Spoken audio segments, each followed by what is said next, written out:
Il est tout juste 12h30, ravi de vous retrouver pour cette nouvelle édition. Nous restons ensemble jusqu'à 17h aujourd'hui, en ce jeudi 22 septembre. Sans plus tarder, on fait un point complet sur l'actualité du jour.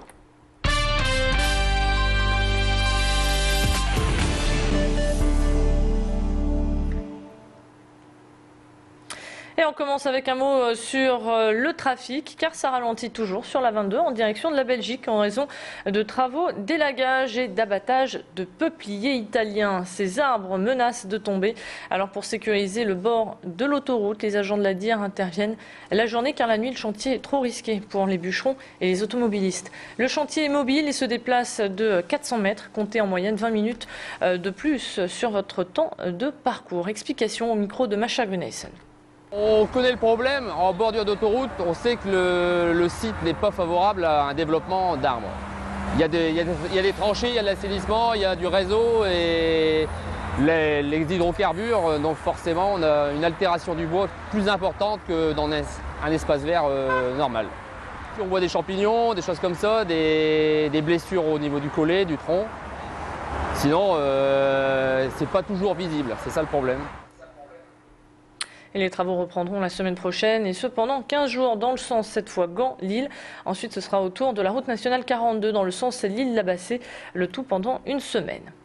La CIMAD fait le point sur ses actions et la situation des étrangers en France. Jusqu'en 2009, la CIMAD était la seule association reconnue par l'État pour aider les étrangers dans les centres de rétention. Aujourd'hui, même si elle n'a plus cette mission, la CIMAD reste très active. L'association se réunira demain et pour 3 jours à Lille pour évoquer son avenir et définir ainsi ses orientations.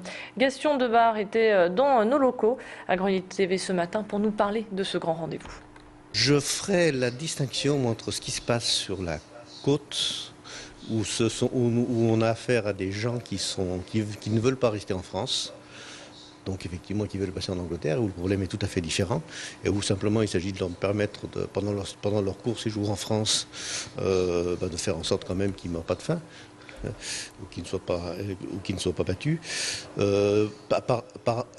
Et tous les autres, et en particulier dans la métropole lilloise, les gens qui effectivement se disent que la France, ont encore en tête l'image de la France pays des droits de l'homme.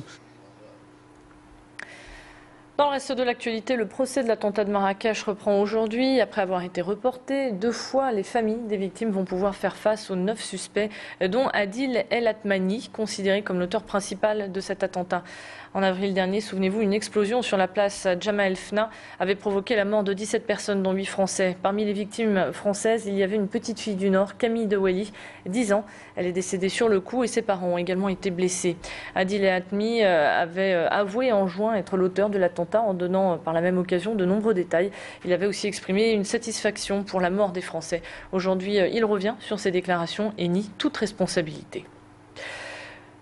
Éducation, le malaise au sein de l'éducation nationale est toujours d'actualité. Après les professeurs et les parents d'élèves, c'est au tour des directeurs de se mobiliser avec une grève administrative, stoppant ainsi toute transmission d'informations à leur hiérarchie. C'est leur moyen d'exprimer leur ras-le-bol.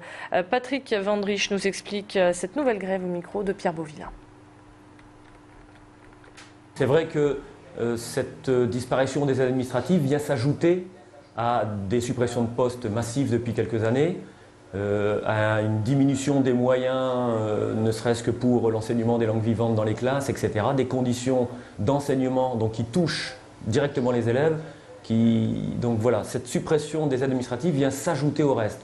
Donc il est certain que si les directeurs réagissent aussi fort, c'est aussi parce qu'à un moment, c'est la goutte d'eau qui fait déborder le vase, mais c'est quand même une très grosse goutte d'eau pour nous. Et je vous rappelle qu'un mouvement de grève est prévu mardi prochain. Public et privé se mobiliseront pour exprimer leur ras-le-bol dans la rue. Alors que se discute actuellement l'avenir de la Palestine, une manifestation à l'initiative de l'association France-Palestine Solidarité a eu hier sur la grande place de Lille. Certains syndicats et partis politiques, comme le Parti communiste, étaient présents pour demander l'adhésion de l'État palestinien à l'Assemblée générale de l'ONU. Le vote au Conseil de sécurité sur cette demande d'adhésion n'interviendra pas avant plusieurs semaines.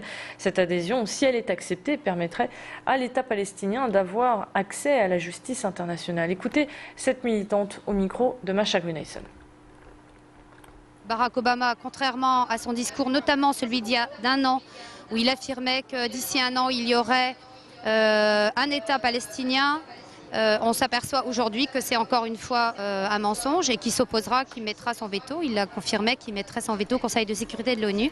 Et l'Europe aussi, qui tergiverse, parce que l'Europe aussi est un soutien inconditionnel à Israël et qui laisse Israël dans l'impunité la plus totale malgré ses nombreux crimes.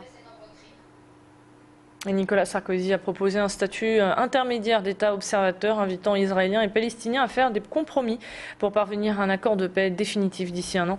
Barack Obama n'a pas souhaité commenter cette proposition d'État observateur. La récolte des betteraves à sucre a commencé, vous ne le savez peut-être pas, mais la France est le premier producteur mondial de sucre de betterave et le Nord est l'une des régions qui en produit le plus. Chez nous, les agriculteurs comme Hervé Barban sont à pied d'œuvre. Nous sommes ici à Tressin, entre Lys-et-Lannoy et Willems. Hervé a plusieurs semaines devant lui pour récolter toute sa production, mais une fois arraché, il doit agir vite car les betteraves perdent très vite leur teneur en sucre. Et cette année, malgré la sécheresse du printemps et la pluie d'été, Hervé Barban est ravi car la récolte est plutôt excellente. On l'écoutera d'ailleurs au prochain quart d'heure. Pour l'heure, c'est le temps de faire une petite pause pour faire un point complet sur votre météo. Restez avec nous.